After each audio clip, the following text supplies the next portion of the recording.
यार अजलान, कुछ दिनों से काशिफ का रवैया कुछ अजीब ही लग रहा है। तुम्हें महसूस हुआ? हाँ, वो हमसे दूर हो गया। पिछले हफ्ते जो उसकी नौकरी का मामला था, उसने बगैर बताए अप्लाई किया, जिसकी वजह से वो ज़्यादा परेशान हो गया।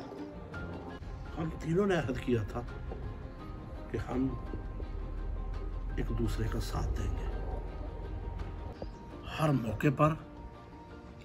ये कैसा वादा था?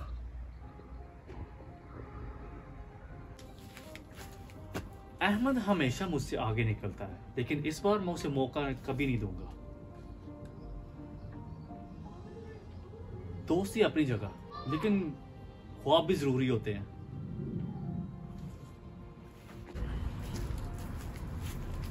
काशिफ, तुम इस नौकरी के लिए अप्लाई नहीं किया?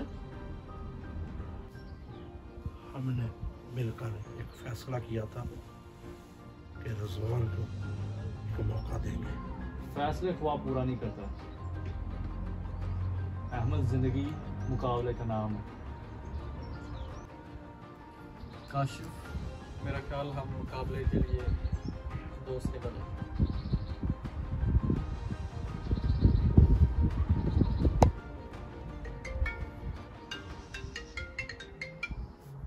हेलो, अस्सलाम वालेकुम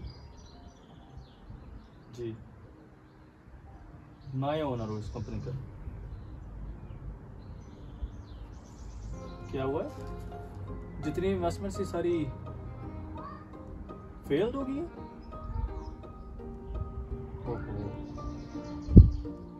ओके, नो प्रॉब्लम। हाँ, ओके, मैं आया।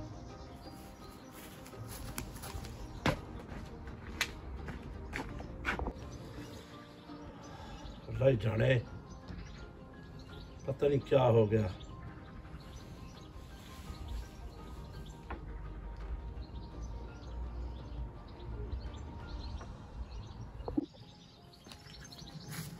मैं हार गया अहमद, ना कारोबार रहा ना अखबार। क्या तुम मुझे माफ कर सकते हो? अगर दोस्ती माफ़ी ना दे तो दुश्मनी का क्या फर्क रहा? बिल्कुल सही कहा है। जब तुमने कोई हमारी बात नहीं सुनी, अब अगर कोई मुझसे कुछ पाएगा तो उसे सज़ा चाय बनाना होगी। मैं रोज चाय बनाऊंगा। मेरे ख्याल से दोस्ती नहीं छूटनी चाहिए। मेरे ख्याल से ये फैसला बिल्कुल सही है। क्या कहते हैं अहमद? मैं तो बनानी ही नहीं। तो आप बिल्कुल मत छुपाइएगा, वरना आपको कॉफ़ी बनाने के लिए छोड़ दिया जाएगा।